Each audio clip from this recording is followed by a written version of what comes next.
ध्यान क्या है? जो भी कुछ हम जीवन में ग्रहण करते हैं, सीखते हैं, जो भी ज्ञान प्राप्त करते हैं विभिन्न विभिन्न स्रोतों से, उसी तरीके की हमारी सोच होती है और उसी पे बेस्ड हमारा डिसीजंस भी होता है। और हर आदमी के साथ, हर जीव के साथ लगभग ऐसा ही होता है। मैं जैसे किसी चीज़ को देखकर रिएक्ट करता हूँ, आप नहीं करेंगे। और विभिन्न विभिन्न जीव अलग अलग तरीके से रिएक्ट करती हैं हर चीज़ को लेकर। तो इन सब चीज़ों को साइड में रख के वास्तव में हम कौन हैं, ध्यान यही है। ये अनुभूतियाँ सबके साथ अलग अलग हो रही हैं, किंतु हम उस स्तर पर पहुंच जाते हैं ध्यान के द्वारा जिसमें हम जान पाते हैं कि हम वास्तव में कौन हैं। क्या जो हम सोचते हैं, समझते हैं, देखते हैं, लिखा हुआ पढ़ते हैं, ये है या फिर कुछ और है। यही राज ध्यान के द्वारा जाना जाता है। मैं एक साधारण उदाहरण देकर समझाना चाहता हूँ। आप देखते हैं विभिन्न विभिन्न प्रकार के उपकरण होते हैं बिजली से चलने वाले, या फिर बहुत सारे ऐसे उपकरण हैं जो विभिन्न विभिन्न ऊर्जा के स्रोत से संचालित होती हैं। जैसे कि गाड़ियाँ कुछ आजकल बिजली से भी चलती हैं और बहुत ज़्यादा मात्रा में जो है पेट्रोल और डीजल से चलती है। आप घर में देखते हैं बिजली का बल्ब है, एलईडी टीवी है, पंखा है, प्रेस है, ये सब चीज़, ये सारी उपकरणें जो हैं बिजली से चलती हैं। किंतु उन सब का स्रोत एक ही है, बिजली। हमारा जो स्मार्टफोन है यह सिंचित बिजली का एक सिंचित ऊर्जा के रूप में इस्तेमाल करती है। का कहने का एक सीधा सा अर्थ है कि जितने भी उपकरण हैं एक निश्चित ऊर्जा के स्रोत का उपयोग करके संचालित होती हैं। जैसे गाड़ियां हैं पेट्रोल से चलती हैं, बिजली से जो उपकरण हैं वो अलग ऊर्जा के स्रोत का इस्तेमाल करती हैं। लेकिन इन सब में एनर्जी का कन्वर्जन होता है, रूपांतरण होता है। जैसे कि ऊष्मा से बिजली का बनना, फिर उस बिजली से ऊष्मा का बनना, तो ऐसा प्रकृति में संभव है, ऊर्जा का रूपांतरण संभव है। लेकिन अलग अलग उपकरण को चलाने के लिए अलग अलग ऊर्जा के रूप में ऊर्जा का स्रोत इस्तेमाल होता है।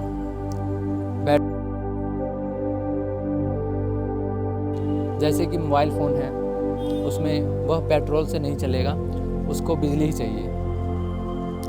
तो आप समझ गए होंगे मैं क्या कहना चाहता हूँ। उसी प्रकार से जितने भी जीवधारी है एक ही ऊर्जा के स्रोत हैं सब में, उसके द्वारा संचालित होते हैं, उसके द्वारा चलते हैं।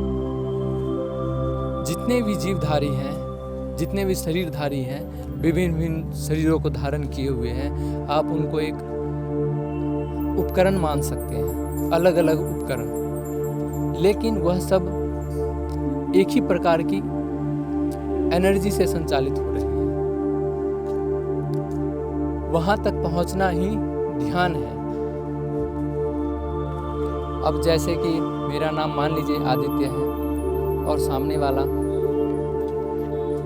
विकास नाम का लड़का है, वह मेरे बारे में एक अपनी सोच रखता है और मैं उसके बारे में एक सोच रखता हूँ। और तीसरा आदमी है, उसकी कुछ सोच अलग होगी विकास से मेरे बारे में। तो जितने भी लोग हैं उन सब की एक एक अपनी अपनी सोच होंगी। उसी तरीके से जितने भी जीवधारी हैं यहाँ पर, उन सब की अपनी अपनी सोच होती है, राय होती है।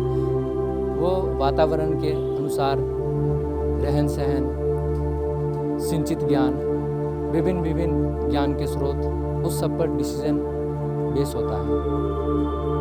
किंतु वास्तव में हम क्या है, ये तो हो गई हमारे सेंसेस के द्वारा जो हम एक अनुभूति प्राप्त करते हैं और डिसीजन बनाते हैं। क्या हम वास्तव में ये हैं? नहीं, बिल्कुल भी नहीं। ये तो बदलती रहती है।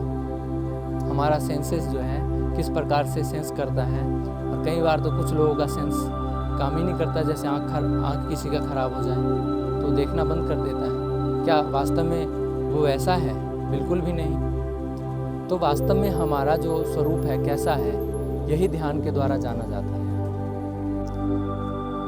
ध्यान के बारे में बहुत सारी वीडियोस बनी हुई है, बहुत सारे प्रश्न और उत्तर दिए गए हैं पहले से ही,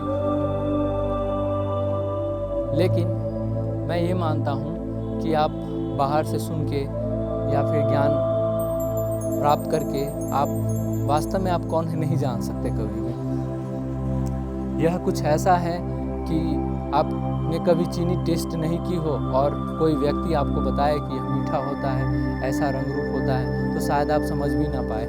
और अगर आपको कोई चीनी दे दे और कुछ और दे दे तो आप उसमें अंतर नहीं निकाल पाएंगे। तो वीडियो देखने से या फिर विभिन्न किताबों को पढ़ने से या फिर संत महात्माओं के उपदेश सुनने से वास्तव में आपको वो चीज़ कभी प्राप्त नहीं हो सकती जो वास्तव में आप जानना चाहते हैं। हाँ, एक रास्ता मिल सकता है, लेकिन उस रास्ते पे चलना आपको ही होगा, तभी आप ये जान पाएंगे कि वास्तव में आप कौन हैं। और कोई यह 1-2 दिन की प्रक्रिया नहीं है, ये बहुत लंबी प्रक्रिया होती है। कई बार वर्षों लग जाते हैं किसी किसी के साथ कुछ महीनों में ही संभव हो पाता है, वह जान लेता है। तो अपने आप को किसी से कंपेयर कर लेना ध्यान करते समय और तो उत्साहित हो जाना, ये भी गलत है। ध्यान की प्रक्रिया क्या है, मैं एक सिंपल सी विधि बताऊंगा जिसको आप करेंगे, निश्चित रूप से आपको सफलता मिलेगी। लेकिन यह कुछ ऐसा नहीं है कि मैं आपको ज्ञान दे दूं और आपको पता चल जाए कि वास्तव में कौन है। ये सब बेकार की बातें हैं। आपको खुद की अनुभूति खुद से ही प्राप्त होनी है, बस कोई आपको तरीका बता सकता है। मैं अगले वीडियो में कोशिश करूंगा कि ध्यान कैसे की जाए ताकि आप सफल हो जाए। आपको कैसी लगी ये वीडियो, प्लीज़ सब्सक्राइब करें, कमेंट करें, लाइक करें।